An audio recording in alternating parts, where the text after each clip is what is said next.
참 가끔 가다가 참 제가 참 말씀을 드리지만 정말로 이 세상에서 가장 귀하고 좋은 곳이 어디냐면 우리가 함께 모여서 하나님께 예배드리는 그것이 가장 소중한 줄 저는 믿고 있습니다. 어저께 그 결혼식장에 가가지고 피로연할 때 옆에 한 자매님이 제 옆에 앉아서 같이 이제 부부가 식사를 하는데 참 이 부부는 세종 성서침례교회 출석을 하는데 군산에서 1시간 20분 운전해서 세종시까지 오더라고요. 근데 그 자매님 이야기가 자기가 이 장로교에서 많이 이 방황을 하다가 참 이런 우리 성서침례교를 만나고 아주 자기가 구원의 확신 갖고 정말로 진리 가운데 참 자기가 믿음 생활하는 것이 너무 기쁘다는 거예요. 아주 자기 영혼이 살아있는 것 같고 너무 감사하다는 거예요. 그래서 참 1시간 20분 거리지만은 자기가 그 박현 목사님이 심호하시네. 거기 와가지고 자기 남편도 그랬고 이게 다 회복이 됐다고 그래요. 참 그 얘기를 들으면서 참 우리가 참 이 진리 안에서 참 우리가 예배드리는 것이 얼마나 소중하고 값진지를 여러분 꼭 아셨으면 좋겠습니다. 오늘 우리 다 함께 일어나셔서 우리 이사야서 1장 이사야서 1장 2절에서 9절까지 우리 말씀을 같이 교독을 하도록 하겠습니다. 이사야서 1장 2절 오 하늘들이여 들으라 온 땅이여 귀를 기울이라 주께서 말씀하시기를 내가 자식을 먹이고 키웠거늘 그들이 나를 거역하였도다. 나귀도 자기 주인의 구의를 알건만은 이스라엘은 알지 못하며 내 백성은 깊이 생각하지 못하는도다 하셨도다. 아 죄 많은 민족이요 불법을 짊어진 백성이요 악을 행하는 자들의 씨요 부패시키는 자식들이로다. 그들이 주를 버리고 이스라엘의 거룩하신 이의 분노를 일으키며 뒤로 갔도다. 너희가 어찌하여 더 많이 맞으려 하느냐 너희가 더욱더 반역하려 하는도다. 온 머리는 병들었고 온 마음은 기진하였으며 발바닥에서부터 머리까지 그 안에 성한 곳이 없이 상처와 멍과 골문 종기뿐이거늘 그것들을 꿰매고 싸매며 향유를 발라 아픔을 달래지 못하였도다. 너희의 도시들은 불에 탔으며 너희의 땅은 너희 앞에서 낯선 자들이 삼키며 낯선 자들이 뒤엎는 것을 황폐하게 되었고 시온에 따른 포도원의 원두막같이 오이밭의 오두막같이 포위당한 도시같이 남게 되었도다. 만군의 주께서 우리를 위하여 아주 소수의 남은 자를 남겨두지 아니하셨더라면 우리가 소돔과 같이 되고 고모라 같이 되었으리로다. 아멘. 기도하겠습니다. 아버지 하나님 주님의 사랑과 은혜를 참 진심으로 감사합니다. 참 우리가 참 하나님을 모르고 죄 가운데 세상 사람들 같이 살아가고 있었다면 정말 우리가 이 땅에 살아야 될 이유와 가치가 없었을 것입니다. 그러나 참 우리가 진리의 말씀을 발견하고 예수 그리스도를 믿고 구원받고 참으로 주님과 함께 주님 은혜 가운데 살아가며 하나님을 예배하며 또 주님께서 마련해 놓으신 영원한 하나님의 천국을 우리가 소망 가운데 바라보며 이 땅에서 우리의 남은 인생의 삶을 살게 해주신 것 감사합니다. 아버지 하나님 참으로 세상을 바라볼 때에 정말로 이 세상 어떻게 더 악해질 수 있을까 하는 생각이 들 때가 많이 있습니다. 하나님 아버지 이러한 시대 때에 정말로 우리는 마귀 사단의 유혹에 그런 속삭임에 우리가 넘어가지 않고 하나님 말씀 안에 거하며 우리가 이 시대가 어떤 시대인지를 구별하며 굳건한 믿음으로 살아갈 수 있도록 하나님 도와주시옵소서. 오늘 말씀을 성령 하나님께 의탁합니다. 예수님의 이름으로 기도했습니다. 아멘. 지난 주일날 참 우리가 특별 집회로 인해서 참 하나님께 참 감사가 있습니다. 로버트 루이스 목사님은 지난 목요일 날 미국으로 돌아가셨습니다. 저는 그분의 말씀을 들으면서 마음에 참 큰 감동이 있었습니다. 특히 참 부흥이라는 것은 갑자기 믿음이 좋아지고 마음이 뜨거워지는 것이 아니라 하나님과의 관계에 있어서 비정상적인 것이 정상으로 돌아오는 것이라고 했습니다. 이것은 마치 그 기계로 얘기하면 기계가 원활하게 돌아가지 않는데 그것이 기름을 치든 아니면 수리를 하든 하고 난 후에 정상적으로 돌아가는 것과 같습니다. 저희 집에는 무선 청소기가 있는데 가끔가다 속을 썩여요. 돌아가긴 돌아가는데 아주 좀 현찮아요. 그랬을 때에 LG 서비스 센터에 들고 가가지고 서비스를 받고 나면 그 다음부터는 아주 쌩쌩하고 잘 돌아가요. 이게 정상인 거예요. 우리가 하나님과의 관계에서도 마찬가지라는 것이죠. 여러분, 우리가 신앙생활하면서 뭔가 하나님과의 관계가 좀 원활하지 않는 것 같은 경우가 있지 않습니까? 그때는 무엇이 나에게 문제가 있는지 그것을 우리가 말씀 보는 중에 기도 가운데 발견하고 그 문제를 주님 앞에 해결함을 받아야만이 우리는 하나님과의 관계가 원활하게 돌아갈 줄로 믿습니다. 오늘날을 보면 정말로 비정상적인 것이 정상적인 세상으로 아주 되어버렸어요. 이 정상적인 것에서는 사람 간의 관계에서도 그렇지만 그 사랑과 희생과 감사가 있어요. 따뜻함이 있고 또 평안함이 있어요. 그런데 비정상적인 것에는 논리적으로는 진짜 맞아요. 어떻게 답변을 못 하겠어요. 그런데 거기에는 아주 이기적이고 아주 차가운 것을 느끼게 됩니다. 그리고 무엇인가 불편하고 아주 거부하고 싶어요. 무엇보다도 순리가 영리로 바뀌죠. 마치 정상적으로 흐르는 물을 억지로 역류를 시키는 것 같습니다. 그래서 순천자는 흥하고 역천자는 망한다고 했지 않습니까?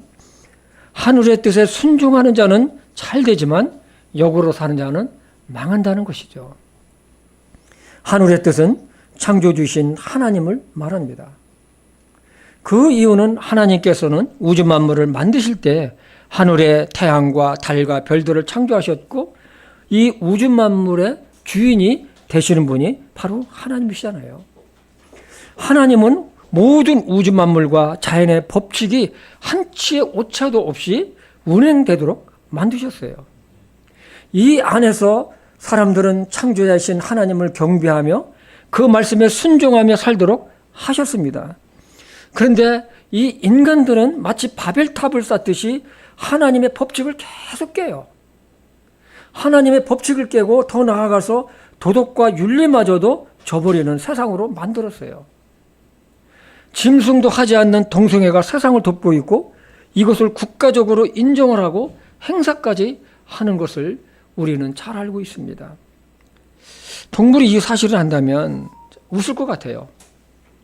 왜냐하면 동물의 세계는 도덕과 윤리가 없지만 암컷과 수컷이 만나서 짝을 이루는 것이 순리이고 자연의 법칙이라는 것도 동물들도 잘 알고 있어요. 그러면서 이럴 것 같아요. 자기 동물들도 저 인간들처럼 우리는 되지 말자. 응? 저런 인간들처럼. 하나님은 당신의 말씀을 주시기 전에 양심을 사람들의 마음에 심어주셨어요.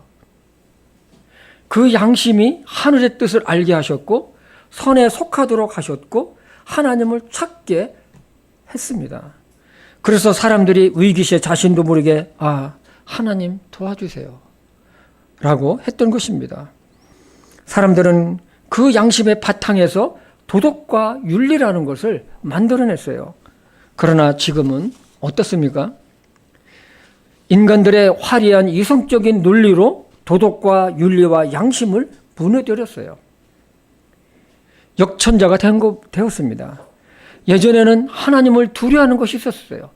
그래서 불신자들이 하나님을 믿지 않는 자들도 뭐라고 하냐면 악한 자를 향해서 하는 말이 있어요. 저 인간 언젠가는 천벌을 받을 거야. 이 천자가 뭡니까? 하늘 천자 아닙니까? 하늘이 용서하지 않을 거야. 또는 하늘이 두렵지 않냐 너는? 이런 말을 들었습니다. 그러면 하늘에서 벌을 내리시는 분이 누구겠습니까? 바로 하나님 아닙니까? 그러나 지금은 이런 말도 듣기가 어렵습니다. 대신 역천자의 세상이 되어버렸어요. 영리를 순리로 바꿔 사용하는 세상이 되어버리고 말았다는 것입니다. 이러한 세상에서 우리는 어떻게 해야 될까요? 하나님은 사람에게 주신 양심도 굳어져서 고장이 났어요. 마치 양심이 없는 것 같습니다. 가인이 자기 동생 아벨을 죽여놓고 하나님께 당당하게 거짓말을 하는 것을 우리는 잘 알고 있습니다. 하나님께서 가인에게 가인아 네 동생 어디 있느냐? 하나님께서 모르시고 질문하신 것은 결코 아니에요. 가인은 이렇게 대답을 합니다. 나는 알지 못합니다. 내가 동생을 지키는 자입니까? 하나님께 당돌합니다. 아주 당당하게 자기 양심을 속이는 것을 보게 됩니다. 참 이렇게 보면은요, 정말 인간들이 얼마나 악한지. 하나님께서 찾아오셔서 가인아, 너 네 동생 어디 있느냐 했었을 때에 정말 가인이 아이쿠 하나님, 내가 정말로 잘못했습니다. 내가 동생을 죽였습니다. 나를 용서해 주세요. 내가 잘못했습니다. 하나님. 했으면은 어떻게 됐을까요? 너희놈 너도 죽어야 돼 했었을까요? 저는 하나님은 그렇지 않을 거라고 생각합니다. 하나님은 용서해 주실 것입니다. 그러나 그는 당당하게 거짓말을 해버립니다. 자기가 죽인 것을 왜 모를 수 있겠습니까? 하나님도 알고 자기도 압니다. 그런데요, 오늘날도 사람들 마찬가지 아닙니까? 그러나 사람이 예수님을 믿고 죄를 회개하고 구원을 받으면 하나님께서 굳어진 양심을 살리셔서 그 양심은 진리의 양심으로 변하게 됩니다. 그래서 양심이 하나님의 말씀에 순종하고 그 양심이 의의 기준이 되게 하는 것입니다. 양심이 살아나게 하는 방법은 딱 한 가지밖에 없어요. 하나님께 돌아오고 하나님께 회개하는 것 외에는 없어요. 철저한 회개는 하나님께 돌아오게 하고 화인을 맞아 무뎌지고 작동하지 않은 사람들의 양심을 살려냅니다. 하나님을 무시하고 영리로 사는 사람의 일반적인 양심은 오늘날 믿을 수가 없어요. 의로움에 대한 판단 기준도 같은 사건을 가져가도 같은 안건을 가져가도 사람마다 다 다른 것을 보게 됩니다.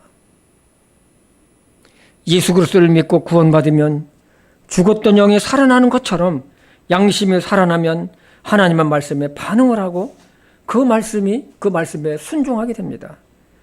죄를 지으면 마음이 아픈 것은 바로 이 진리의 양심 때문이라고 저는 믿고 있습니다. 말씀이 양심을 찌르는 것이죠. 다윗은 자신이 범죄했을 때 괴로워서 견딜 수가 없다고 고백을 했어요. 시편 38편 4절과 5절을 한번 보겠습니다. 4절. 내 불법들이 내 머리 위에 넘어갔으니 그것들이 무거운 짐 같으며 내가 감당하게 너무 뭐라고 했습니까? 무겁나이다. 이 진리의 양심은 하나님의 말씀을 바탕에 두고 있기 때문에 도덕과 윤리 위에 있습니다. 법으로 얘기하면 뭐라고 할까요? 최상의 법과 같습니다. 우리는 진리의 하나님의 말씀을 따라가고 순종할 때 비정상적인 것이 정상으로 돌아오고 하나님께서 창조하셨을 때 그 양심으로 우리는 살아가게 된다는 것입니다. 사람이 살 수 있는 유일한 길은 하나님께 돌아오는 것 이외에는 없습니다. 그러나 인간들의 죄성은 진리를 거부합니다. 그리고 하나님께 반역하는 사상들을 가지고 있습니다. 그래서 이사야서나 에레미야서를 읽다 보면 제 마음이 어떤 데는 아주 먹먹해져요. 아주 먹먹해져요. 야, 이렇게 망가지는구나. 이렇게 망가질 수가 있구나 하는 안타까움과 함께 이사야 대언자나 에레미야 대언자의 마음을 생각해 보았습니다. 얼마나 안타까울까 하는 마음입니다. 그러니까 마치 그 거대한 양무리가 그 짙은 안개로 앞을 볼 수 없는 그 짙은 안개로 인해서 자기 앞에 눈에 보이지 않는다고 그 절벽을 향해서 달려가고 있는 것을 이 목자가 그 앞에 서서 그걸 막아보려고 손을 들고 흔들며 그 목이 쉬도록 큰 소리로 외치며 가지 말라고 돌아서라고 필사적으로 막는 것 같아요. 오늘날 사람들이 죽음을 알고 있지만 그러나 그 이후에 심판과 지옥의 형벌이 있음을 눈에 보이지 않는다고 믿을 수 없다며 절벽을 향해 질주하는 것과 같은 안타까움이 저에게도 있어요. 우리 주변에 너무 많이 있지 않습니까? 정말로 우리 사람은 이 동물이 아니잖아요. 그러면서 이 진화론자들이나 진화론자 학자들이 가끔가다 제가 들어가서 이 사람들 또 무슨 말을 하나 보면은 이 사람을 동물로 격화시켜요. 아주 화가 나요. 이 사람을 이 동물로 격화시켜요.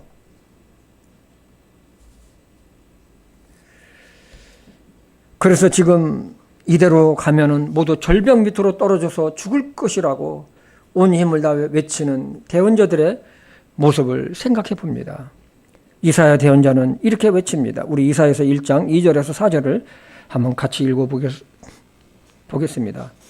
오 하늘들이여 들으라. 온 땅이여 귀를 기울이라. 주께서 말씀하시기를 내가 자식들을 먹이고 키웠거늘 그들이 나를 거역하였도다. 소도 자기 주인을 알며 나귀도 자기 주인의 구유를 알건만은 이스라엘은 알지 못하며 내 백성은 깊이 생각하지 못하는도다 하셨도다. 아 죄 많은 민족이요 불법을 짊어진 백성이요 악을 행하는 자들의 씨요 부패시키는 자식들이로다. 그들이 주를 버리고 이스라엘의 거룩하신 이의 분노를 일으키며 뒤로 갔도다. 이사야 대언자는 하늘이여 들으라. 땅이여 들으라. 이 말씀은 온 세상에 대한 하나님의 경고의 말씀인 것입니다. 하나님은 내가 자식들을 먹이고 키웠거늘 그들이 나를 반역했다고 했습니다. 그러면 반역이 무엇이겠습니까? 하나님은 인류 구원을 위해서 이스라엘 민족을 택한 민족으로 부르시고 장자의 나라로 제사장의 나라로 삼으셔서 먹이고 키웠다는 것입니다. 그러나 그들이 지금은 반역했다는 것입니다. 반역했다는 것은 하나님으로부터 등을 돌렸다는 것이죠. 그들은 하나님 외에도 바알이나 아세라나 몰록이나 이런 금오수 신과 같은 수많은 이방 우상들을 섬겼습니다. 하나님은 한 명인데, 아버지는 한 명인데 여러 아버지를 둔 거예요. 그러니까 그 당시에 하나님도 믿지만은 바알도 믿고 아사라도 믿고 몰록도 믿고 금오수도 믿고 아직 다 믿어버리는 거예요. 하나님께서 택한 백성으로서의 거룩한 삶을 포기해버리고 이방의 타락한 문화들을 받아들이고 어그러진로 걸어갔습니다. 오늘날도 보면 천주교도 그렇고 그런 데 보면 다 받아들이잖아요. 그리고 기독교도 보면 이런 진보적인 이런 목사들 이런 데는 다 에큐메니컬 운동에 가서 다 받아들이잖아요. 정말로 하나님께 대한 배신요, 하나님께 대한 반역입니다. 오늘날 지구상에 내리는 그 많은 재난들이나 사람들의 삶이 왜 그렇게 황폐되어 갈까요? 힘들까요? 이유가 어디 있겠습니까? 자신을 창조하신 하나님을 떠난 것이 근본 이유입니다. 사람이 하나님을 믿지 않고 떠나면 그 자리에 다른 것을 올려놓고 섬길 수밖에 없어요. 그것이 돈일 수도 있어요. 그것이 세상일 수도 있어요. 과학일 수도 있고 쾌락일 수도 있고 지식일 수도 있는 것입니다. 제가 우리 집사람이나 기도할 때 하는 가지 있어요. 하나님, 우리 시은이가 배운 학문이 정말로 그걸로 하나님의 영광이 드러나게 해달라고. 하나님 영광이. 그래도 나름대로 공부를 좀 많이 했잖아요. 많이 배우고 계속 연구하고. 그러니까 그것이 하나님께 영광이 돼요. 아직 그것이 기도할 때마다 아주 제목이 되기도 합니다. 여러분, 사람들의 이 지식이라든지 과학이라든지 이런 것들을 가지고 아주 하나님께 대적하는 이 바벨탑을 갖다가 아주 쌓는 것을 보게 됩니다. 그래서 이사야 대언자는 하늘이여 들으라, 땅이여 들으라고 외친 것입니다. 3절 말씀은 참으로 기가 막힌 표현 아닙니까? 3절 한번 보여주세요. 소도 자기 주인을 알며 나귀도 자기 주인의 구유를 알건만은 이스라엘은 나를 알지 못하며 내 백성은 깊이 생각하지 못하였도다 하셨도다. 짐승도 자기 주인을 알지만 그러나 이스라엘 백성은 자기를 구속하시고 인도하신 정말로 축복하신 하나님을 마음에서 배척해 버렸다는 것이죠. 그리고 오히려 그 자리에 그 마음에 우상을 갖다가 집어넣어 버린 거예요. 우상을. 하나님의 법을 무시하고 그리고 자기 의로 살았습니다. 그 결과 세상은 온갖 불법과 타락으로 아주 덮었어요. 의로움과 선함의 판단 기준도 심해졌습니다. 순리를 영리로 바꿔가며 공의와 정의는 내 편이냐 아니냐에 따라서 완전 달라져요. 내 편이냐 아니냐에 따라서 완전 달라져요. 그 대표적인 사람들이 누굽니까? 정치인들 아닙니까? 국회의원들 아닙니까? 또 거기에 추종하는 사람들 아닙니까? 내 편이면 배를 사과라 해도 다 그냥 그걸 두둔해버려요. 엉터리로 사기를 쳐도 거짓말을 해도 백일에 드러나도 다 그걸 감싸요. 우리 이사야서 4장 4절을 보겠습니다. 아, 죄 많은 민족이요 불법을 짊어진 백성이요 악을 행하는 자들의 시요 부패시키는 자식들이로다. 그들이 주를 버리고 이스라엘의 거룩하신 이의 분노를 일으키며 뒤로 갔도다. 사람이 하나님을 자신의 삶에서 빼버렸을 때 어떤 현상이 일어나는지 우리는 날마다 두 눈으로 보고 있고 두 귀로 듣고 있습니다. 세상이 이렇게 망가져가고 있고 비정상적인 것이 정상적으로 바뀌어가고 있다는 것이죠. 사람들은 오늘날도 자유와 인권, 평등이라는 표현을 사용하며 세상의 주인이시여 생명의 주인이신 하나님 중심이 아니라 모든 것을 인간 중심으로 자유롭게 생각을 한다는 것이죠. 그런데 여러분, 이 자유라는 거 굉장히 좋잖아요. 그죠? 굉장히 좋아요. 그런데 이 좋은 것을 선택하는 것도 자유지만 나쁜 것도 받아들인다는 자유도 있다는 걸 여러분 아십니까? 여러분, 마약. 유럽이나 미국, 카나다는 아주 자유스러워요. 동성애도 자유스럽습니다. 캐나다 이 밴쿠버 시에서는요, 마약을 놔줘요. 시청에서 마약을 놔줘요. 찾아가면 마약을 놔줘요. 시에서. 놀랬죠? 한참 됐어요. 지난주에 우리 제인이 아빠가 저한테 와서 이런 말 하는 거예요. 아버지, 캐나다 큰일 났어요. 왜? 친구가 자기 딸이 학교에서 축제를 하는데 여자는 남자 복장, 남자는 여자 복장을 하고 학교 페스티벌 축제에 다 오라고 했대요. 그러니까 그 친구는 누구냐면 캐나다에 있는 우리 아들 시원이 친구예요. 그래서 그 친구가 자기 딸한테 그랬대요. 그러면 안 되지. 어떻게 남자가 여자 복장을 하고 여자가 남자 복장을 하냐 했더니 그 딸이 그러더래요. 아빠, 그렇게 말하면 안 돼요. 그러더래요. 캐나다는 동성결혼을 일찍 허용한 국가입니다. 미국도 마찬가지죠. 이렇게 동성애와 동성결혼을 인정하고 나니까 이제는 어떤 현상이 일어났는지 아십니까? 이제는 한 발 더 나아가서 성별 결정권을 내가 갖도록 했어요. 내가 갖도록 했어요. 자유입니다. 유럽도 마찬가지예요. 독일도 마찬가지예요. 이 성별 결정을 본인이 하는 거예요. 분명히 생물학적으로 남자아이가 남자아이인데 고추도 달려있고 다 남자아이인데 나 여자야 하면 정부에서 그래 너 여자, 그 여자로 피메일을 해주는 거예요. 응? 근데 여자인데 나 남자 할 거야. 그럼 메일로 해주는 거예요. 남자. 패스포드도 나 여자인데 남자로 발급해 준다는 거예요. 그리고 난 남자도 아니고 중성이야 그러면 그래? 그럼 X 해가지고 중성으로. 여러분, 이게 말입니까? 애들 말로 이게 말입니까? 방구입니까? 세상이 이렇게 되는 거예요. 그러니까 한 가지를 허용하고 하니까 어땠습니까? 또 나가는 거예요. 나중에는 동물까지도 결혼하는 걸 허용하지 않을까 하는 생각이 들어요.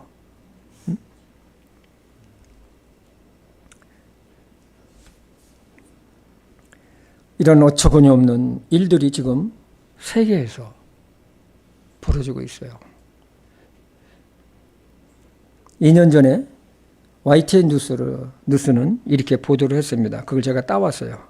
한번 그 뉴스를 이 시간 제가 아나운서가 돼가지고 한번 같이 읽어보겠습니다. 한번 띄워주세요.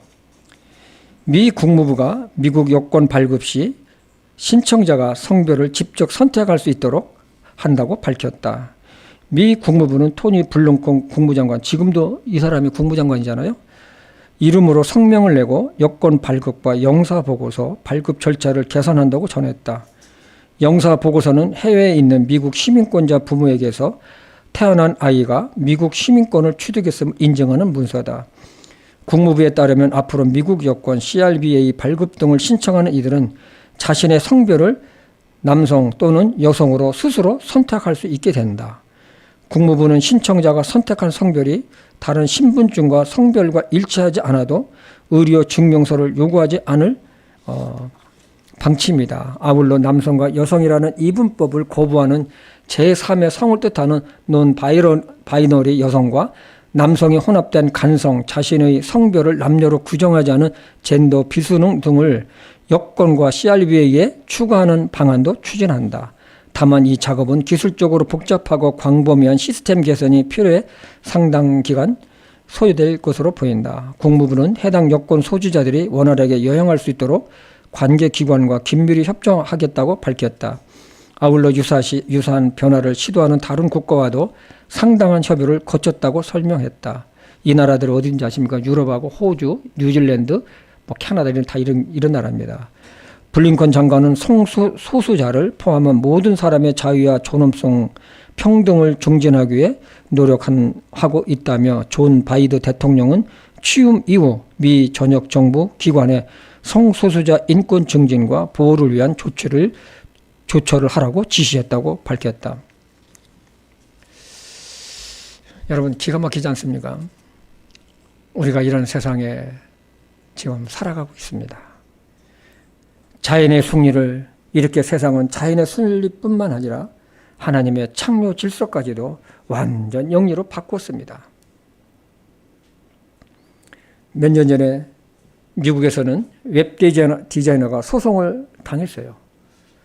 동성 커플이 자신의 웹을 주변하자 이 웹 디자이너는 크리스찬이었어요. 나 그거 못 만들어줘 했더니 아주 참 소송을 했죠. 1심과 2심에서는 패배했지만은 절에 있던 대통령이 누구였었죠? 트럼프? 트럼프가 잘한 것이 있어요. 대법관을 보수를 세워놔가지고 대법관이 이 보수가 더 많아가지고 이걸 갖다가 웹 디자이너를 승소하게끔 해줬어요. 여러분, 이렇게 하나님에 대한 반역하는 사람들은 눈이나 마음이 완전히 닫혀 있는 것을 보게 됩니다. 그래서 에스겔서 12장 2절에 보면 이런 말씀이 있어요. 사람의 아들아, 네가 반역하는 집 한가운데 거하는도다. 그들은 볼 눈이 있어도 보지 못하고 들을 귀가 있어도 듣지 못하나니 이는 그들이 반역하는 집이기 때문이라. 하나님께 반역하는 자들은 영적인 것들을 볼 눈도 없고 들을 귀도 없다는 것이죠. 오직 눈에 보이는 사물만 있을 뿐이에요. 마치 사단이 하와에게 눈에 보이는 선악을 알게 하고 열매를 보이며 유혹해서 하나님의 말씀을 명령을 거스르게 하고 범죄해서 하나님을 떠나게 했던 것과 아주 똑같은 거예요. 오늘날도 사단은 변함없이 사람들의 마음을 훔치고 있고 눈에 보이는 것만을 추구하게 만들고 눈에 보이지 않는 하나님의 말씀하신 약속들을 보이지 않고 들리지 않게 하고 있습니다. 그 결과는 오늘날 수많은 불행 가운데 사람들이 살아가고 있잖아요. 오늘 말씀에서 이사야서는 시작부터 말씀이 예사롭지가 않지 않습니까? 이사야 대언자는 주전 7세기와 8세기 때 주로 활동했던 하나님의 말씀을 대언했던 그런 분입니다. 이사야가 활동했던 한 그 시대 때는 10대 우시야 왕부터 시작해서 14대 그 무시아 왕까 할 때까지 아니 그 므낫세 왕까지 활동했던 그런 대언자였었습니다. 그런데 이 이사야 이 전반적으로 다 읽다 보면 이 12대 아하스 왕 정말 아주 악하잖아요. 12대 왕 자기 아들들을 불태워서 우상의 제물로 바치고 했던 이 아하스 왕 때나 그 14대 왕의 이 므낫세 왕 때 이걸 외쳤지 않은가 하는 생각을 합니다. 왜? 그 당시에 그 왕들이 너무나도 악했기 때문에 그렇습니다. 이 므낫세 왕도 아주 온 천지에다가 우상 신전을 만들어 놨잖아요. 그리고 바알의 제단을 갖다가 세우고 하늘의 달과 별들을 아주 경배했어요.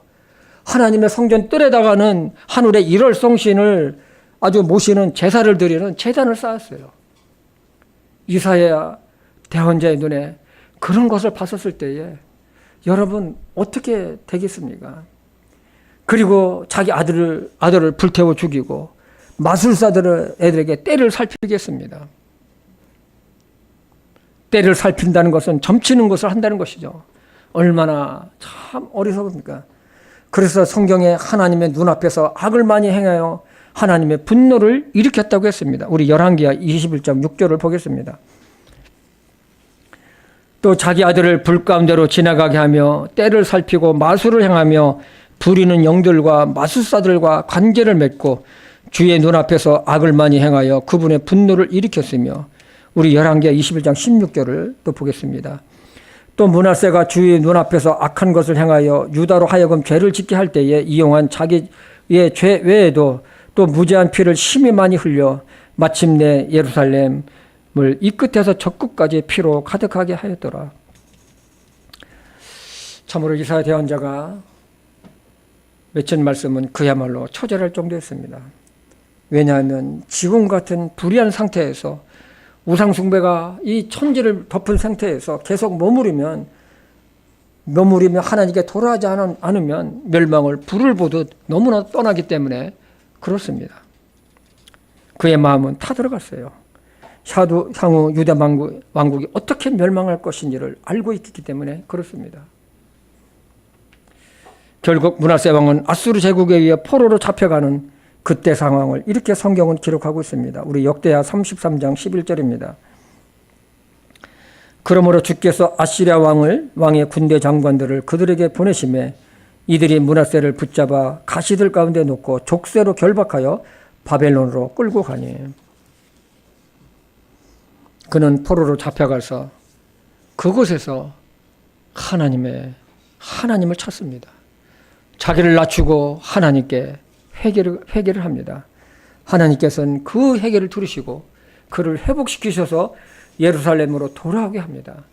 므낫세 왕은 돌아와서 우상들을 제거하고 회복에 힘썼지만 그런데 여러분 그 오랫동안 이 또 므낫세 왕이 55년 동안 통치를 했어요. 아주 가장 많이 통치한 왕이에요. 그러니까 오랫동안 했던 그 죄의 영향력으로 말미암아 우상 숭배와나 이 불의에서 완전히 벗어나질 못해요. 그래서 므낫세 왕이 죽고 난 다음에 그 아들 아몬이 왕이 됐는데 이 사람이 지 아버지가 한 대로 똑같이 행해버리는 거예요. 2년 후에 신하들에서 죽임을 당하고 말죠. 오늘날 세상도 마찬가지입니다. 눈에 보이지 않는 하나님을 멸시하고 대적하며 반하나님적이고 반성경적인 사상과 사고들로 인해 하나님의 진노의 심판 아래 이 세상은 지금 있다고 해도 과언은 절대로 아닙니다. 하나님의 정의와 공의에 반역을 하며 갈수록 더 악해지는 것을 보게 됩니다. 이사야 대언자가 외쳤던 것처럼 너희가 어찌하여 더 맞으려고 하느냐. 발바닥에서 머리 끝까지 썩었고 온머리는 병들었고 온 마음은 기진해 있는 상태입니다. 이 말씀이 그때 당시에만 그럴까요? 그렇지 않아요. 하나님의 경고의 말씀은 지금 이 세상에도 똑같이 적용이 되고 있다는 것입니다. 시대만 바뀌었어요. 사람만 바뀌었을 뿐입니다. 그때 그 사람들이나 오늘날의 사람들이나 별반 다른 것이 없어요. 똑같아요. 우리 이사야서 1장 5, 6절을 한번 보겠습니다. 너희가 어찌하여 더 많이 맞으려 하느냐. 너희가 더욱더 반역하려 하는도다. 온 머리는 병들었고 온 마음은 기진하였으며 발바닥에서부터 머리까지 그 안에 상한 것이 없이 상처와 멍과 골분 종기뿐이거늘 그것들을 꿰매고 싸매며 향유를 발라 아픔을 달래지 못하였도다. 사람들의 죄악으로 말미암아 사람들의 마음은 황폐해져가고 굳어져 있습니다. 이것은 사람들의 마음뿐만 아니라 사람들이 살고 있는 지구도 황폐해가고 있습니다. 기후학자들은 지금 이 지구가 고열압 환자라고 그래요. 2030년이 되면 이 온도 상승으로 인해서 이 고온과 이 가뭄으로 인해서 사람들이 살기가 굉장히 어렵다고 그래요. 근데 이 사람들이 크리스찬이 아니에요. 크리스찬이 아니에요. 지구상에 밀려 들고 있는 이 재난은 무엇을 말하고 있을까요? 인간들의 죄의 영향력은 이 피조물들도 고통을 당하고 있다는 것이죠. 아까 우리 황영재님 기도 가운데도 참 하셨지만 리비아의 홍수는 120년 만이라고 그래요. 그저 뭐 어떻게 됐는지 모르겠지만 지금 1만 명이 훌쩍 넘어섰잖아요.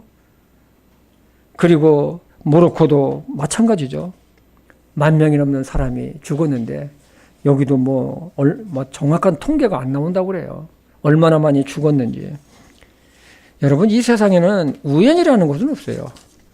기후학자들이 말했듯이 지구는 지금 아주 고열 환자가 되어서 고치기 힘든 임계점에 넘어섰다고 합니다.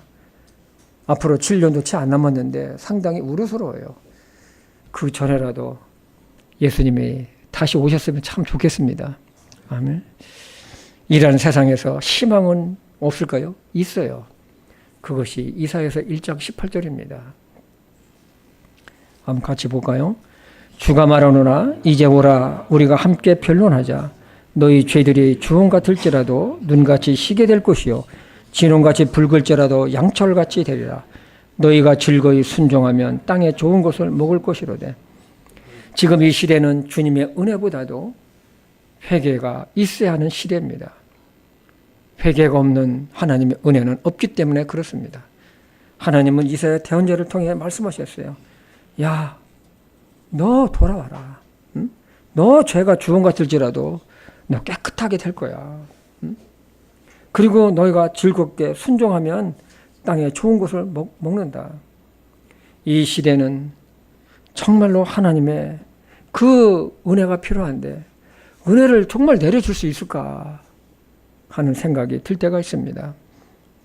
하나님께 회개하고 돌아가는 것 외에는 없습니다. 그러나 안타까워서는 세상은 더욱더 하나님을 반역하는 세상으로 간다는 것이죠. 대신 세상은 더욱더 힘들어지겠죠. 지금은 이 말씀을 참 준비하면서 이 시대에 우리가 지금 남은 자들이구나. 이 세상이 참 이걸 들었어요. 이제 한 영혼이 회개하고 주님께 돌아온다는 것은 정말로 기적과 같은 세상이 되어버렸어요. 그만큼 사람들의 마음이 황폐되어 있다는 것이죠. 노아 홍수 이전과 같은 시대가 되었다는 것입니다. 예수님께서 말씀하셨듯이 장터에서 피리를 흥겁게 불어도 사람들이 춤을 추잖아요. 반응을 보이지 않아요. 조상집에서 고글해도 사람들이 마음에 반응이 없어요. 함께 슬퍼하는 것이 아니라 반응을 하지 않는 시대가 되었어요. 동물처럼 영혼이 없는 것 같이 아주 살아가고 있어요. 정말로 슬퍼요. 여러분, 정말 사람이 영혼이 없습니까? 영혼이 없습니까? 정말로 이 불신자들도 하나님을 반역하는 자들도 정말로 그 영적인 그런 것을 갖다가 말하고 믿으면서도 그걸 갖다가 거부해요. 얼마나 이율배반적입니까? 그러나 우리에게는 소망이 있어요. 이제 남은 자들이 할 일이 있습니다. 그것은 세상이 앞으로 어떻게 변하든지 우리는 흔들리지 않고 당황하지 않는 것입니다. 말씀대로 당연히 올 것이 왔다는 마음의 자세입니다. 우리 시편 46편 1절에서 3절입니다. 하나님은 우리의 피난처시요 힘이시니 참으로 고난 중에 즉시 만날 도움이시라. 그러므로 땅이 움직이든지 산들이 이동하여 바다 한가운데 빠지든지 바다의 물들이 큰 소리를 내며 뛰놀든지 그것들이 넘쳐서 산들이 흔들리든지 우리는 두려워하지 아니하리로다. 우리는 주님이 다시 오신다는 그 소망, 그리고 천국에 대한 소망을 굳건히 붙들고 주님이 오실 때까지 우리는 진리의 길을 걸어가며 기회가 주어지는 대로 우리는 생명의 복음을 전하는 것입니다. 스피노자가 말했듯이 내일 나에게 세상 종말이 와도 나는 오늘 사과나무 한 그루의 나무를 심겠다는 마음의 자세입니다. 예수님은 말씀하셨습니다. 마태복음 28장 19절에서 20절. 그러므로 너희는 가서 모든 민족들을 가르치고 아버지와 아들과 성령의 이름으로 그들에게 침례를 주며 무엇이든지 내가 너에게 명령한 모든 것을 그들에게 가르쳐 지키게 하라. 보라, 내가 세상 끝까지 항상 너희와 함께 있느니라 하시니라. 아멘. 이번 한 주간에도 주님과 동행하시며 정말 우리 이 시대가 어떻게 흘러가는지 하나님의 말씀으로 영적으로 분별하며 살아가시는 믿음의 사람들에게를 주님의 이름으로 축복합니다. 아버지 하나님, 참 이사야 대언자가 참 얼마나 마음이 타들어가는지 오늘 말씀을 통해서 그 마음을 우리가 느껴봅니다. 아버지 하나님, 참 하나님의 말씀에 참 하나님을 거역하고 하나님을 모르고 배척하는 자들은 멸망하는 짐승과 같다고 말씀하셨습니다. 하나님께서 우리를 얼마나 고귀하게 당신의 형상대로 우리를 만드셨지만 그러나 짐승보다도 못한 생각과 사상을 가지고 살아가고 있는 것을 볼 때에 얼마나 마음이 안타까운지 말할 수가 없습니다. 하나님 아버지, 그러나 우리에게는 소망이 있는 것을 인해서 진심으로 감사합니다. 아버지 하나님, 우리는 이 시대에 이제 마지막 때에 남은 자라는 것을 우리가 잊지 않게 도와주시옵소서. 우리는 흔들리지 않고 세상이 어떻게 변하든지 어떤 일이 일어나든지 우리는 당황하지 않고 우리가 주님의 길을 진리에 서서 굳건히 걸어가고 천국에 대한 소망을 늘 가슴에 품고 믿음으로 살아갈 수 있도록 하나님 도와주시옵소서. 예수님의 이름으로 기도했습니다. 아멘. 우리 찬송가 130장